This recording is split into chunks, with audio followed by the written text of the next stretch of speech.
On the evening of November 26, 2008, the vibrant Indian city of Mumbai was plunged into chaos. The city, known for its bustling streets, diverse culture, and economic significance, suddenly found itself under siege. The night that began like any other, with people going about their daily routines, quickly turned into a nightmare that would be etched into the collective memory of the nation. A series of coordinated terrorist attacks shattered the city's peace. The meticulously planned assault was designed to create maximum chaos and fear, targeting both locals and tourists. The attackers moved with precision, their actions calculated to inflict the highest possible casualties and disrupt the city's normalcy. 10 heavily armed terrorists, members of the Lashkar-e-Taiba group, unleashed a wave of violence. These men, trained and indoctrinated, were on a mission to spread terror and make a statement. Their weapons and tactics were a grim reminder of the lengths to which extremist groups would go to further their agendas. They targeted iconic landmarks, including the Taj Mahal Palace Hotel, the Oberoi Trident Hotel, the Nariman House, and other significant locations. These sites were chosen not just for their prominence, but also for their symbolic value, representing the heart of Mumbai's cultural and economic life, and the Chhatrapati Shivaji Maharaj Terminus railway station. This bustling hub, always teeming with commuters, became a scene of horror as gunfire erupted, and innocent lives were lost in the ensuing chaos. Over 60 hours of terror unfolded, leaving a trail of death and destruction in their wake. The relentless assault tested the resilience of the city's emergency services and the spirit of its people. As the hours dragged on, the world watched in horror, hoping for an end to the violence. The attack sent shockwaves across India and the world. News outlets provided round-the-clock coverage, and social media buzzed with updates and messages of solidarity. The global community stood with Mumbai, condemning the senseless violence and offering support.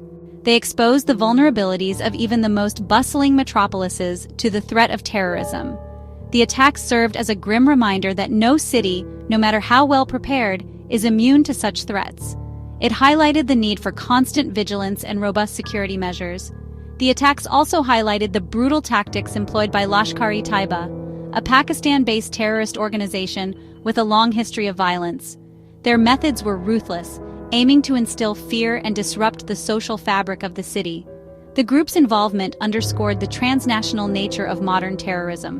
The Mumbai attacks were not just an assault on a city, but an assault on the very idea of India as a pluralistic and tolerant society. The terrorists sought to undermine the nation's unity and create divisions among its people. However, in the face of such adversity, the spirit of Mumbai and India as a whole shone through. The terrorists deliberately targeted places frequented by Indians and foreigners alike, aiming to sow fear and division. Their goal was to create an atmosphere of mistrust and paranoia, but the response from the public was one of solidarity and resilience. The attacks became a defining moment in India's fight against terrorism. The bravery of the security forces and the resilience of the citizens became a source of inspiration. Memorials and tributes to the victims served as a reminder of the cost of freedom and the importance of unity. They forced the nation to confront the realities of a new era of globalized terror. The government and security agencies had to rethink their strategies and improve their preparedness to prevent such incidents in the future. The attacks were a wake-up call, leading to significant changes in policy and practice. The attacks also led to a reassessment of India's security apparatus and its relationship with Pakistan. Diplomatic tensions rose, and there were calls for stronger action against terrorist groups operating across the border. The need for international cooperation in combating terrorism became more evident than ever. To understand the motivations behind the Mumbai attacks, one must delve into the complex history of Lashkar-e-Taiba and the Kashmir conflict. This conflict is deeply rooted in the geopolitical and religious tensions that have plagued the region for decades. The story of Lashkar-e-Taiba is not just about a militant group. It is about a broader struggle that has involved multiple nations, ideologies, and countless lives. Lashkar-e-Taiba, meaning Army of the Pure, emerged in the 1980s in Pakistan-administered Kashmir. It was founded by Hafiz Saeed and Zafar Iqbal with the aim of establishing an Islamic state in South Asia. The group quickly gained traction, drawing recruits from various parts of Pakistan and even from other countries. It was initially formed to fight against Indian rule in the disputed region of Kashmir. The region has been a bone of contention between India and Pakistan, Since the partition of British India in 1947, the conflict has led to several wars and countless skirmishes, making it one of the most militarized zones in the world. Kashmir, a Muslim-majority region claimed by both India and Pakistan, has been a flashpoint between the two countries since their independence in 1947. The region's strategic importance and its religious significance have made it a focal point for both nations. Over the years, the local population has been caught in the crossfire, leading to widespread suffering and displacement. Lashkar-e-Taiba, with the alleged support of elements within the Pakistani military and intelligence agencies, gained notoriety for its violent attacks on Indian security forces and civilians in Kashmir. These attacks were part of a broader strategy to destabilize the region and draw international attention to the Kashmir issue. Over the years, Lashkar-e-Taiba expanded its ideology and operations. Initially focused on the Kashmir conflict, the group began to adopt a more global jihadist outlook. Training camps were established, and recruits were indoctrinated with a radical ideology that emphasized not just the liberation of Kashmir, but also the establishment of a global Islamic caliphate. It transformed from a group focused on Kashmir into a transnational terrorist organization with global ambitions. This shift was marked by an increase in attacks outside of Kashmir, targeting various countries and interests that were perceived as enemies of Islam. Lashkar-e-Taiba began targeting Western interests, including the United States, seeing them as allies of India. This was part of a broader strategy to internationalize their cause and gain support from other jihadist groups around the world. The group's propaganda often highlighted the perceived injustices against Muslims globally, aiming to recruit sympathizers from various countries. The Mumbai attacks marked a significant escalation in Lashkar-e-Taiba's tactics.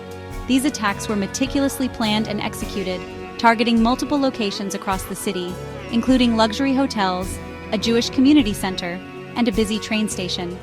The attacks lasted for 4 days, resulting in the deaths of over 160 people and injuring hundreds more.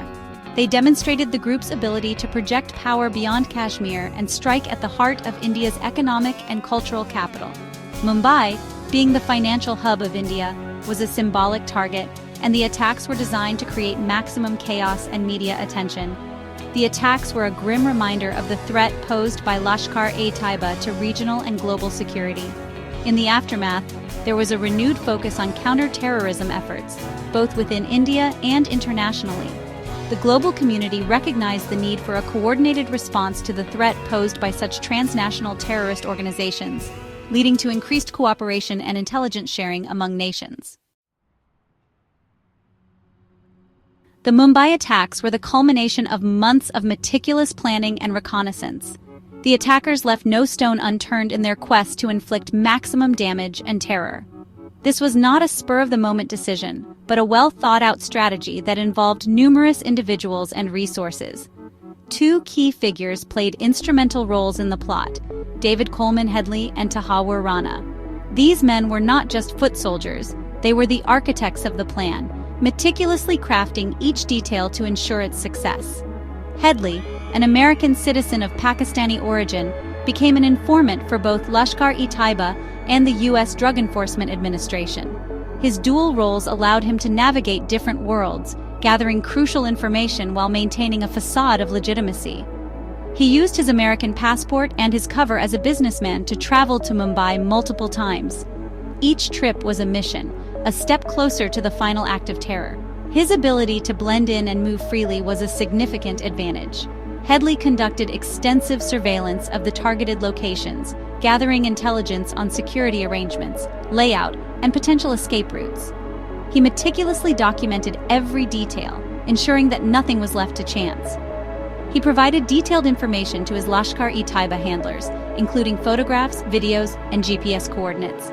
This intelligence was crucial in planning the attacks, allowing the operatives to execute their mission with precision. Rana, Headley's childhood friend and a Canadian citizen of Pakistani origin, provided logistical support for the attacks. His role was equally important, ensuring that Headley had the resources and cover he needed. He helped Headley set up a front company in Mumbai, which served as a cover for his reconnaissance activities. This company was a crucial element in the plan, providing a legitimate reason for Headley's frequent travels and activities in the city.